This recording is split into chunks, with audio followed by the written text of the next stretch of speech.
Hello everyone, मैं हूं doctor Deepti और आपका मेरे इस यूट्यूब चैनल पे बहुत बहुत स्वागत है। जैसे कि अब मौसम में काफी ज्यादा बदलाव हो चुके हैं, बरसात हो रही है, कभी गर्मी भी हो रही है, कभी ठंड लग रही है, बहुत अजीब सा एटमॉस्फेयर कहना चाहिए, या फिर जो मौसम है वो बहुत ज्यादा बदल गया है और इस वजह से वायरल फीवर के पेशेंट बहुत ज्यादा बढ़ चुके हैं।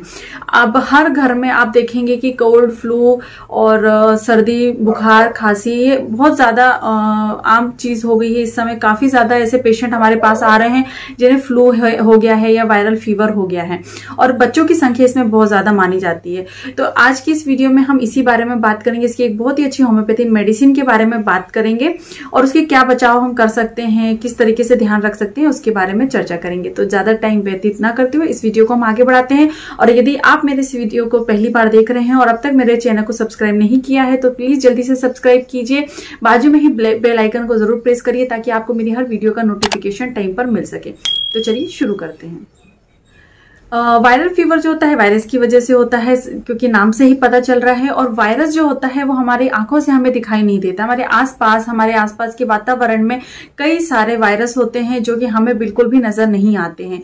और मौसमी बदलाव की वजह से ये बहुत ही जल्दी जल्दी पनपने लगते हैं और ये किसी को भी अपना शिकार बना सकते हैं। किसी भी उम्र के लोग जो होते हैं वायरस का शिकार बन सकते हैं, लेकिन बच्चों में ये समस्या बहुत ज्यादा होती है। बच्चे जो होते हैं बहुत जल्दी इसको कैप्चर कर लेते हैं और बहुत जल्दी बच्चों में वायरल फीवर की जो है प्रॉब्लम देखने को मिल जाती है, इसलिए काफी ज्यादा बचाव की जरूरत होती है। और ये वायरस जो होता है बहुत ही जल्दी अवसर देखता है और आपके शरीर पे आक्रमण कर देता है। अगर आपकी इम्यूनिटी लो है, आपकी प्रतिरोधक क्षमता कमजोर है, किसी भी कारण की वजह से, ठीक तरीके से आहार नहीं लेने की वजह से, या कभी आपको छोटी मोटी कोई दूसरी प्रॉब्लम है, कोई जिसे आप बहुत ज्यादा थकावट है, बहुत ज्यादा मेंटल एक्सर्शन है, तो वहां पर भी आपकी इम्यूनिटी पे थोड़ा बहुत फर्क पड़ता है, जिसकी वजह से आपको वायरल फीवर जैसी प्रॉब्लम हो सकती है। वैसे तो वायरल फीवर जो है किसी भी मौसम में हो सकता है, लेकिन मेनली जब बरसात का मौसम होता है या बरसात के मौसम के बाद का जो टाइम होता है उसमें वायरल फीवर बहुत ही जल्दी लोगों में देखने को मिलता है। बड़े हों चाहे बच्चे हों, बहुत ही जल्दी ये घर कर लेता है। और वायरल फीवर में सबसे पहले शुरुआती जो लक्षण होते हैं वो ये होते हैं कि आपको सबसे पहले रनी नोज होगी, बहुत ज्यादा नाक बहती है, थोड़ा सा हरारत सी लगती है, बदन दर्द रहता है, ये शुरुआती लक्षण होते हैं। और जो वायरल फीवर होता है वो 3 से 7 दिन का समय जरूर लेता है और कभी कभी ये फीवर 2 हफ्तों तक भी बढ़ सकता है। और फीवर की बात करें या टेम्परेचर की बात करें तो इसका टेम्परेचर 101 डिग्री से लेकर तो 103 डिग्री तक हो सकता है। वायरल फीवर का जो बुखार होता है वो अचानक से बढ़ता है, बहुत ज्यादा फीवर हो जाता है। ऐसा होता है जैसे कि आपने देखा होगा, बच्चों में भी ऐसा होता है कि दिन भर वो खेलते हैं, मस्ती करते हैं, लेकिन रात में फीवर बहुत जल्दी बढ़ने लगता है, एकदम से टेम्परेचर बढ़ जाता है और जब आप थर्मामीटर से चेक करते हैं तो उनका फीवर 103 से भी ज्यादा हो सकता है। तो इस तरीके से होता है, कभी अचानक से फीवर आता है, कभी अचानक से फीवर चला जाता है, यानी और दिन में 1 से 2 बार भी फीवर जो है या टेम्परेचर जो है हाई हो सकता है। शुरुआती लक्षण में जैसे कि मैंने बताया, छींकना, नाक का बहना, बलगम का निकलना, इस तरीके से जो है लक्षण सामने आ सकते हैं। प्रिवेंशन में आप ये कर सकते हैं, मतलब कुछ सावधानियां होती हैं जिसका आप ध्यान रख सकते हैं, स्पेशली जहां पर छोटे बच्चे हैं उनमें तो काफी ज्यादा ध्यान देने की जरूरत होती है। तो सबसे पहले अगर बच्चा फीडिंग पर है तो उसे टाइम पर फीडिंग करवाते रहना चाहिए जिससे कि उसकी इम्यूनिटी बरकरार रहे। दूसरा आप ये कर सकते हैं कि जो बच्चे बहुत ज्यादा कमजोर हैं, जो कुपोषित हैं, उन्हें भी उचित आहार देना चाहिए, निश्चित आहार देना चाहिए, क्योंकि उनकी इम्यूनिटी बहुत ज्यादा लो होती है। तो अच्छे आहार की जरूरत उन्हें होती है। अगर अच्छे तरीके से आहार लेते हैं तो वायरस बहुत जल्दी उन पर अटैक नहीं कर पाता है। इसके अलावा भीड़ भाड़ वाली जगहों पर नहीं जाना चाहिए, जैसे कि कहीं हम पार्क में जा रहे हैं या गार्डन में जा रहे हैं, जहां कहीं पर भी भीड़ भाड़ होती है वहां खुद को जाने से बचाना चाहिए, साथ ही बच्चों को भी भेजने से उन्हें बचाना चाहिए। घर में जैसे धुआं हो, जैसे कहीं पर ऐसा होता है कि चूल्हे पर काम होता है, वहां पर धुआं हो, कुछ जलाया हो, या सिगरेट या बीड़ी का धुआं हो, उन सब चीजों से बचकर रहना चाहिए। व्यक्तिगत संपर्क से बचना चाहिए। यदि आपके आसपास या आपके घर के पास में या आपके घरों में कोई ऐसा व्यक्ति है जिसे वायरल फीवर है, जो छींक रहा है, लगातार खांस रहा है या उसको नाक बह रही है, तो ऐसे लोगों को, उन बच्चों से या फिर बड़ों को भी उनसे बच के रहना चाहिए। तो उनके संपर्क में नहीं आना चाहिए। जिन चीजों का इस्तेमाल कर रहे हैं उन चीजों से भी, उन चीजों को भी दूर रखना चाहिए, अच्छी तरीके से उसको डिस्कार्ड करना चाहिए। और आसपास की साफ सफाई का भी बहुत ज्यादा ध्यान रखना चाहिए। व्यक्तिगत साफ सफाई का भी यानी हाइजीन मेंटेन कर रखना बहुत ज्यादा जरूरी होता है। इसके साथ ही साथ खान पान में आप हरी पत्तेदार सब्जियां ले सकते हैं, फ्रूट्स ले सकते हैं, पानी बहुत ज्यादा पीना चाहिए और अंकुरित ताले अगर आप लेते हैं तो ये भी बहुत अच्छा माना जाता है। तो इन सब चीजों का भी उपयोग आपको करना चाहिए। साथ ही साथ बहुत ही इंपॉर्टेंट चीज है कि बच्चों को मम्स की, खसरा की, पोलियो की टीका टाइम टू टाइम करवाते रहना चाहिए। जब भी उनका जो टाइमिंग होता है, जिस टाइम पे उनको ये सारे वैक्सीनेशन देने चाहिए, वो सारे ही वैक्सीनेशन उन बच्चों को देने चाहिए। किसी भी तरीके से लापरवाही नहीं बरतनी चाहिए।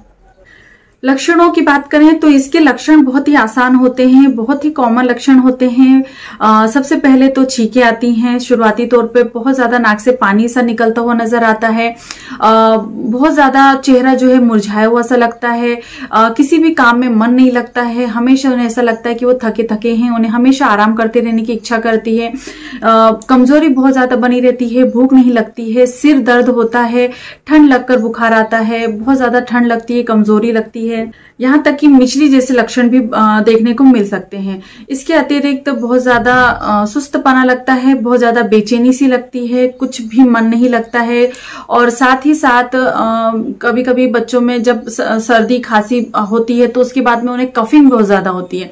पहले सर्दी होती है, छींकें आती है, नाक बहती है, फिर नाक बहने के साथ साथ जो कंजेशन भी बहुत ज्यादा होने लगता है, उसके बाद में खांसी जैसी समस्या भी हो जाती है और बच्चे लगातार खांसते चले जाते हैं, कफ जो है चेस्ट में काफी ज्यादा जम जाते हैं। तो इस तरीके से वायरल फीवर में ये कुछ कॉमन लक्षण होते हैं या सिम्टम होते हैं। वायरल फीवर में होम्योपैथी मेडिसिन जो होती है काफी ज्यादा इफेक्टिव होती हैं, काफी अच्छे इसके रिजल्ट्स होते हैं। लक्षणों के आधार पर मेडिसिन जो है दी जाती है। तो किसी भी डॉक्टर से जो कि होम्योपैथ डॉक्टर हैं उनकी परामर्श से आप कोई भी मेडिसिन लेकर आ सकते हैं, लक्षणों के आधार पर उनका चुनाव कर सकते हैं। होम्योपैथी की मेडिसिन की बात करें तो एलियम सीपा रनी रोज में काफी ज्यादा अच्छी होती है, बेलाडोना, ब्रायोनिया, यूपिटोरियम, परफोरेटम, बदन दर्द हो, डेंगू जैसे लक्षण हो, डेंगू फीवर में ये मेडिसिन काफी अच्छी होती है। टाइफाइड फीवर में जैसे बेप्टिशिया काफी ज्यादा अच्छी होती है। यूफ्रेशिया, अगर आंखों से पानी लगातार बहता चला जा रहा है, साथ ही जेलसीमियम का भी इस्तेमाल आप कर सकते हैं। एकोनाइट मेडिसिन भी, जहां ठंड लगकर बुखार आता है और अचानक से ठंड लग जाने की वजह से अगर आपको सिम्टम्स नजर आते हैं तो एकोनाइट भी काफी अच्छी होम्योपैथी मेडिसिन है। इसके अलावा इन्फ्लुएंजा मेडिसिन भी काफी अच्छी होती है। आर्सेनिक एल्बम का भी इस्तेमाल किया जाता है। ठंड बरसात के सीजन हो या फिर ठंड का मौसम हो तो वहां पर रस्टॉक्स और डलकामारा मेडिसिन भी काफी ज्यादा इफेक्टिव होती है। तो ये सारी ही मेडिसिन का चुनाव जो है लक्षणों के आधार पर किया जाता है। इसे आप लाकर रख सकते हैं और लक्षणों के आधार पर आप इन मेडिसिन का सेवन कर सकते हैं। आज की इस वीडियो में मैं न्यू लाइफ की एक होम्योपैथी ड्रॉप के बारे में बताने वाली हूं और वो ड्रॉप है फेब्रोसिन ड्रॉप। ये देख लीजिए, फेब्रोसिन ड्रॉप है और ये न्यू लाइफ का ड्रॉप है। और जैसे कि इसमें कंपोजिशन की बात की जाए तो इसमें बेप्टिशिया टिंक्टोरिया मिला हुआ है, अलग अलग पोटेंसीज में मिली हुई है मेडिसिन। जैसे 2x में मिला है, यूपिटोरियम परफोरेटम है जो 3x पोटेंसी में मिला है, यूकेलिप्टस ग्लोब्यूलस 2x में मिला हुआ है और Ocimum centum mother tincture form में मिला हुआ है। और ये जो ड्रॉप है ये आप एडल्ट भी ले सकते हैं और बच्चे भी ले सकते हैं।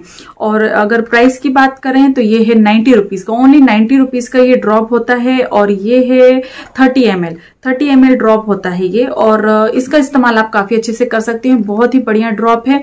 लेने की विधि की बात अगर करें तो अगर बहुत ज्यादा हाई टेम्परेचर रहता है तो बड़े इसकी 20 से 40 बूंद थोड़े से पानी के साथ मिलाकर दिन में 3 से 4 बार ले सकते हैं। और बच्चों की बात करें, अगर बहुत ज्यादा फीवर है तो 15 ड्रॉप या 20 ड्रॉप तक बच्चे को आप थोड़े से पानी के साथ मिला के दिन में 3 से 4 बार दे सकते हैं। अगर बहुत ज्यादा बुखार रहता है, हाई टेम्परेचर रहता है तो आप हर 1 घंटे में भी दोहरा सकते हैं। और जैसे जैसे ऐसा लगता है कि स्लो डाउन हो रहा है तो आप इसकी संख्या या इसको देने की जो टाइमिंग है उसको कम कर सकते हैं। बहुत अच्छा ड्रॉप है, फेब्रोसिन ड्रॉप है और इसमें काफी अच्छी होम्योपैथी मेडिसिन मिली हुई हैं जो कि काफी जल्दी आपको फीवर से या वायरल फ्लू से या फ्लू लाइक सिम्टम्स में ये काफी ज्यादा इफेक्टिव होम्योपैथी मेडिसिन मानी जाती है। तो ये ड्रॉप आप इस्तेमाल जरूर करें, बच्चे बड़े दोनों ही इसका इस्तेमाल कर सकते हैं। तो होपफुली आपको आज का ये वीडियो पसंद आया होगा। यदि अच्छा लगा है तो प्लीज लाइक करिए, शेयर करिए और इसी तरह नॉलेजेबल वीडियो के साथ मैं आती रहती हूँ। इसके बाद मिलूंगी मैं नेक्स्ट वीडियो में। तब तक के लिए बाय बाय, अपना ध्यान रखिए, खुश रहें, धन्यवाद।